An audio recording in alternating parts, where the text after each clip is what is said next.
We are going to start today normal distribution. Is it clear? I am going to give today some idea about normal distribution, how a normal distribution is defined. Okay, and you will come across the graph, curve, and the formulas of normal distributions. And we see how a normal distribution is been defined. Okay, students, you can see here.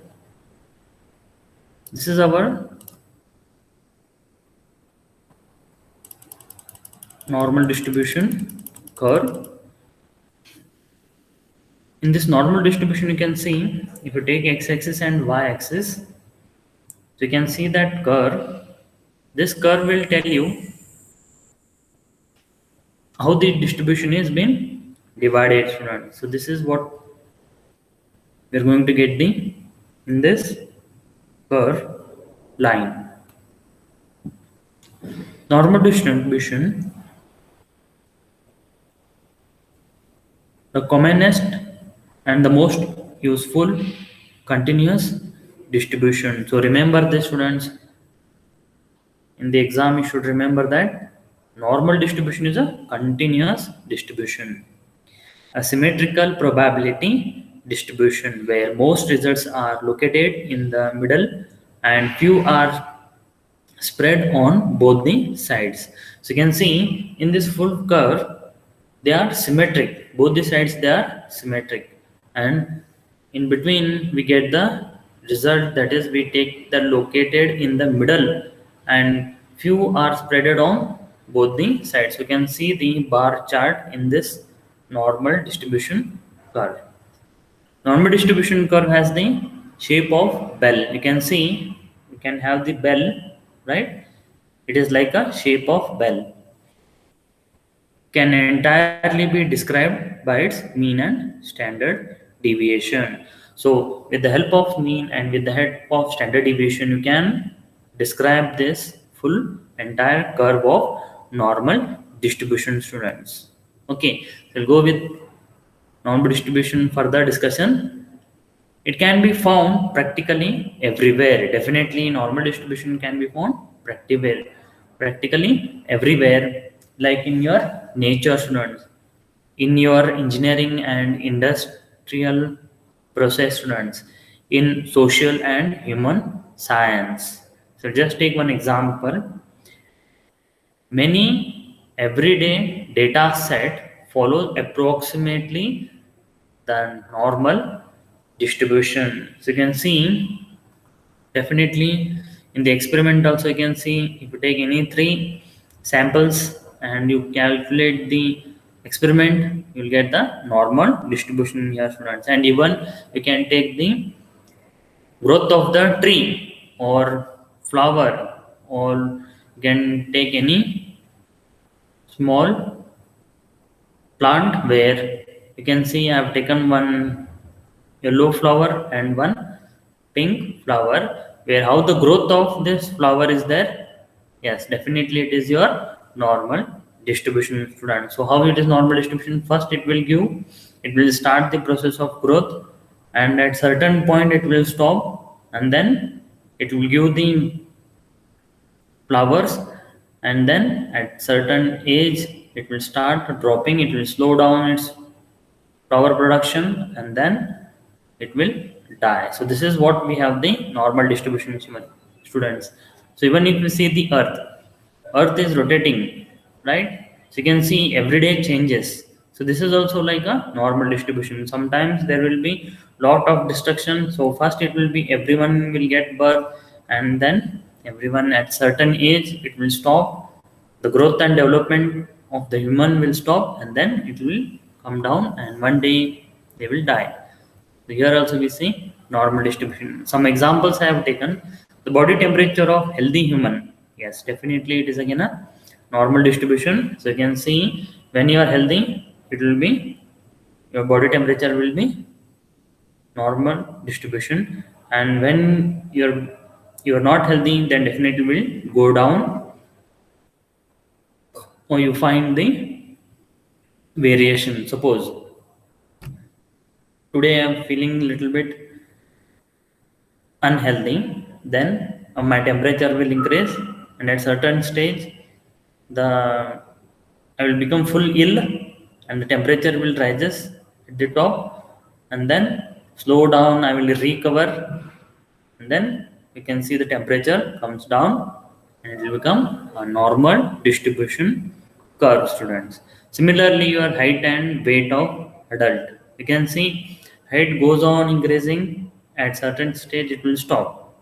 Yes, similarly weight also, in the beginning, in the adult stage it will goes on increasing, and older days it will come down.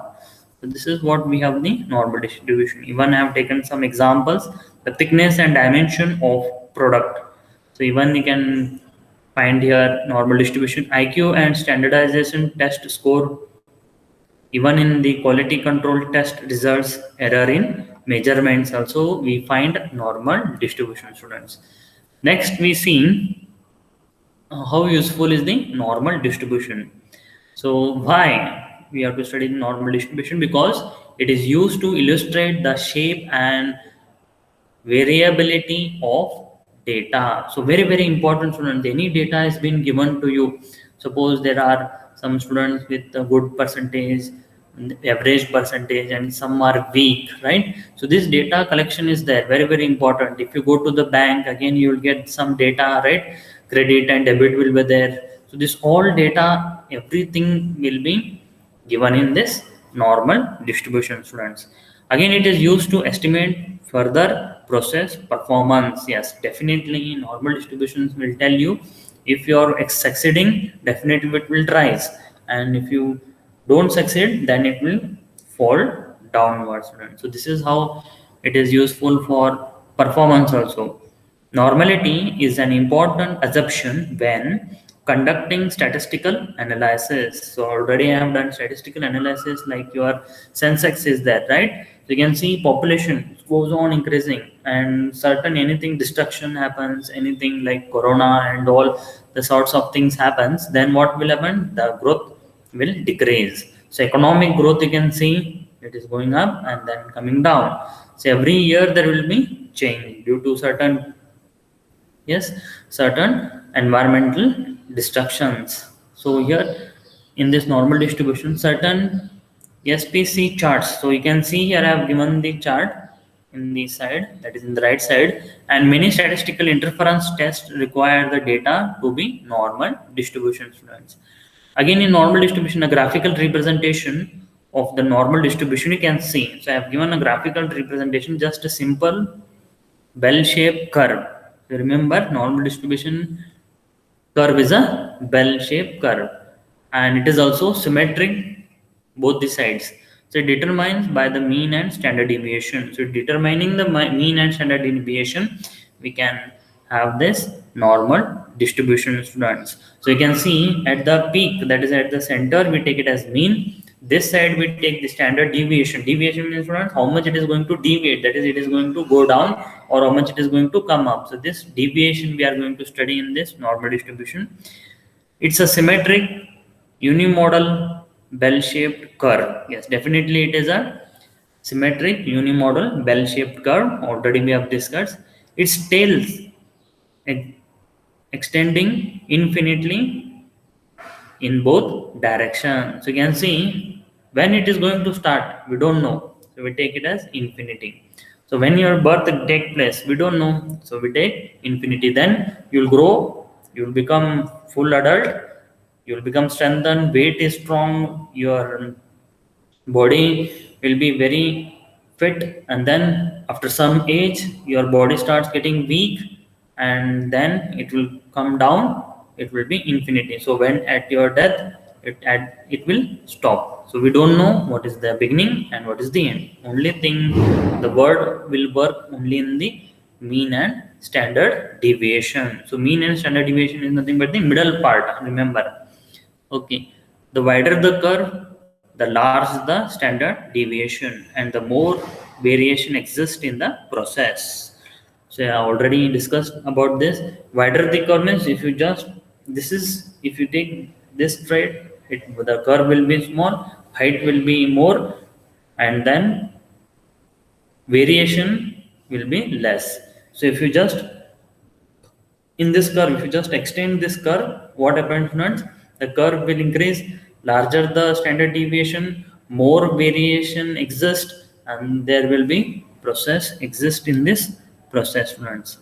Then in this again normal distribution we come across, the spread of the curve is equivalent to 6 times the standard deviation of the process. Yes, very, very important.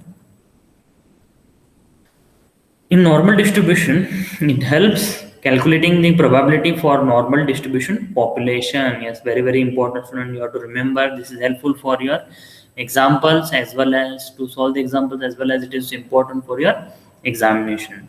The probabilities are represented by the area under the normal curve. So you can see probabilities are represented by their area. If you take the normal distribution curve, we will find the area. Best we have some examples we solve. You can see the area under the normal curve. We are going to calculate in the next lecture. The total area under the curve is equal to 100%. Yes, I already told you whatever the total area you are going to from the beginning of the curve, and then normal distribution, standard variation, standard deviation, then mean again standard deviation, and then it is going to come down. It will be a full bell-shaped curve. In this full curve, what we come across, the total area, whatever the area covered by this curve will be, we are going to take this as 100%, or we take it as 1. Already you know. Again, I am repeating this. Total area under the curve will be 100%, or it is 1. So this represents the population of the observation. It represents the population of the observation. So we can get a rough estimate of the probability above a value, below a value, or between any two values. So we get all the type of probability students here. We get above the value, you can see. If you take the curve, above the value you can calculate, below the value you can calculate, or right side or left side you can calculate the values. So since the normal curve is symmetrical, 50% of the data lies on each side of the curve. Very, very important student. If you take 100% of the curve, half it is symmetric because we have to take it as half. Half this side will be 50%, this side will be 50%. Means if I take 1, 0.5 will be this side and 0.5 will be this side. So remember this. So center line, where it is symmetric line, will give you the mean. And then if you take any value x on the right side, we take it as the inflection point. Remember this. If you take any point, any line, any area, if you take in the right side or left side, if a particular area if you take it, we call that area, and that respected point we are going to take it as inflection point, students. Okay, so next we'll see rules. Yes, for any normal distribution data, 68% of the data falls within one standard deviation of the mean, 95% of the data will fall within two standard deviation of the mean, and 99.7 of the data will fall within 3 standard deviation of the mean. This is what graphically we can identify very easily. Now suppose the height of a sample men are normally distributed. So I think I already discussed about the height of your class strength, I think, right? So you can see mean height is 178 centimeters, students. That is the standard deviation is 7 centimeters. If you take the 178 centimeters, the height of the normal distribution, then definitely the standard deviation will be 7 centimeter from both the sides. Means it will be 171 plus or minus deviation of 7. If I minus 7, 178 will become 171 student. Now you can see here, this line will tell you the standard deviation, and then if you add 7, then again it will be 185 centimeter, then this will be this curve. So in between we take here 68% of such people are there between this 171 centimeter to 185. So deviation is how much?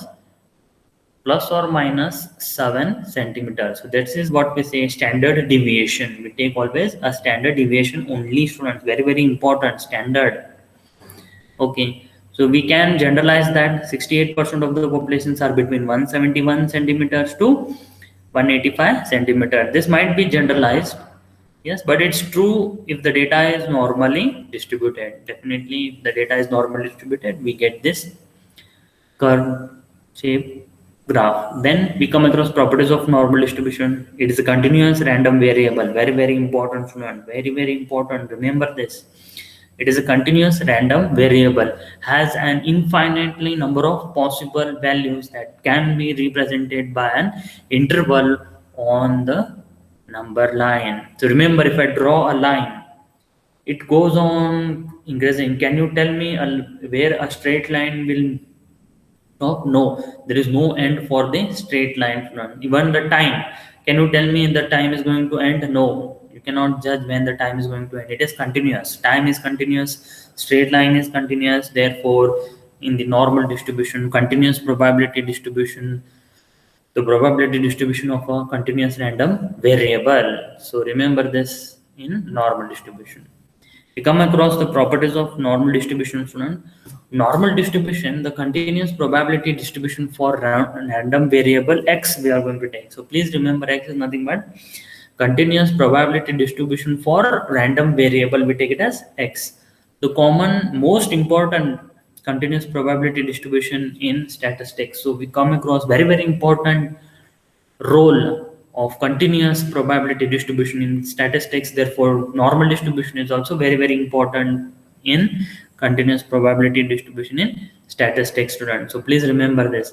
The graph of the normal distribution is called normal curve. So already I told you, if you take a bell-shaped curve, yes, this bell-shaped curve or graph will give you the normal curve of normal distribution. So please remember this. Then we come across means and standard deviation. A normal distribution can have any mean and any positive standard deviation. So remember, you always consider a maximum positive standard probability of positive standard deviation only. The mean gives the location of the line of symmetric. So already I have told you that if you take a curved line, the center line will give you the symmetric, exactly equal on the right hand side and left hand side. That line is considered as mean of the graph of normal distribution, student. So remember, the standard deviation describes the spread of the data. Definitely you can see in this first graph, you can take the mean as 3.5 is the mean, and then we have taken the standard deviation 1.5 plus or minus 1.5, and the point where the mean deviation touches that points plus or minus, it may be, we take it as inflection points, right? So remember here, we're going to take this as inflection points. Similarly, in graph B, you can see I've taken mu is equal to 3.5, but because of the curved bell-shaped curved graph, you can see if it is graph, the mean is same, but you can see if the curved shaped bell graph is more inflection point, what happens? It reduces, that is decreases, and it is taken it as sigma is equal to 0.5. That is our standard deviation, students. Isn't clear? So remember like this. Then we see one simple example. Understanding mean and standard deviation. Which curve has a greater mean? That is very, very important. Just see this graph. I've taken two graphs, A and B, which is bell shaped. A curve A has a greater mean. Yes, a curve A has a greater mean. The line of symmetric of A occurs at x is equal to 15. I can see this x is equal to 15 fluent here. The line of symmetric of curve B occurs at x is equal to 12 fluent. So you can see curve A and B. Similarly, second example, which curve has a greater standard deviation? Yes, curve B has a greater standard deviation because as your curve spreads, even the standard deviation also spreads. As your curve shrinks, your standard deviation also come closer. Therefore, B has a greater standard deviation. The next is the probability and normal distribution. So we come across here probability, very important. If a random variable X is a normal distributed, you can find probability that X will fall in a given interval. By calculating the area under the normal curve, for that interval we get the probability. Remember, so I have taken here a simple graph, bell-shaped graph, that is normal distribution. Mean is 500, and you can see standard deviation is 100. So it will become 600. 500 plus 100, 600 will be the total area. So what will be the probability, students? You have to remember X is less than 600. So whatever from here 0 to 600 will be the probability, and this probability will give you the area for that normal distribution. This is very important. This is useful in the examples when we come across this graph many times. So very important, that is probability and normal distribution, students. So you can see in the graph 1 I have taken, that is mu is equal to 500, that is our mean, and standard deviation is 100. So 500 plus 100 is going to get, we are going to get 600. So probability of X will be less than 600, you have to calculate. So there will be a line Z. Yes, we come across the Z. Z is nothing but the plane, Z plane, where it is given as X minus mu divided by sigma. That is, X is nothing but our random variable, and mu is nothing but the mean of normal distribution, and sigma is nothing but the standard deviation. So you can see X is less than 600, means X we are going to take here random variable 600, minus we are going to take here mu, that is mean 500 we are going to take. So we take it as 500 divided by standard deviation is 100. So we get this is equal to 1, student. So you can see in the RHS side I have taken standard normal distribution, where mu, that is our mean deviation, is 0, and sigma is equal to 1 I have taken. Means whatever the probability of X is less than 600 will be converted as Z plane, that is P of Z is less than 1. By using this graph, you can see that probability of X is less than 500 will equal to probability of Z less than 1, student. So remember, whenever there is a normal distribution is given, we have to convert this normal distribution. We cannot calculate normal distribution, because in this rough estimation will be given.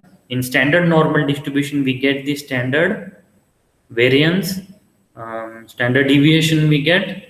Yes, in standard deviation we can have the formula for normal distribution, and you have to remember this example. Whatever the normal distribution is given, convert it into standard normal distribution, students. So remember this.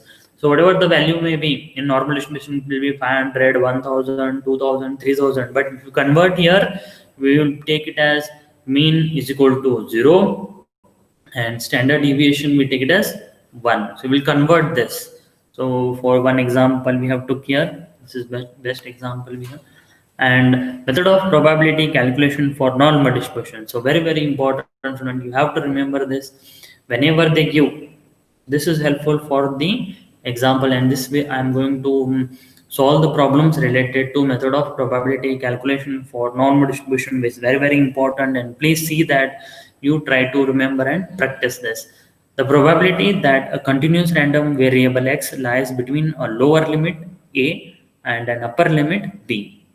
So if the probability, as we have seen in normal distribution, is continuous random variable X, so it lies between upper limit A and lower limit B. So here I have taken A and B. In next we can see, we can take any value, that is x1, x2 is there, z1, z2 is there. So upper limit, lower limit is variable. So then we take probability of X between A and B, which is equal to cumulative area of a left of B minus cumulative area of left of A. So means what? So if we start from this end, we want to calculate from A and B, right? We want to calculate A and B only, the area between A and B. but we cannot calculate between A and B because it starts from this curve. So from this I will take it as 0, 0 to B, that will be cumulative area of left of B minus whatever the cumulative area of left of A, means it is like B minus A. So B is nothing but 0 to B. If I take this as 7 centimeter, 0 to B, then this curve will be how? Like this. This is a B curve from 0 to B. That is, I think you should take it as initially from the curve to B minus from again 0 to A. 0 to B minus 0 to A will give you the area of A and B, students. So this is very, very important. I will ask this. Means what? X is less than B. Probability of X is less than B minus probability of X is less than A. So less than A probability you have to take, and less than B probability you have to take. As less than B probability is greater, therefore subtract this curve B minus A. You are going to get the probability of A is less than X less than B, student. So please remember this, very, very important, and see that you practice this formula so that it will be helpful in your next lecture. Yes, thank you.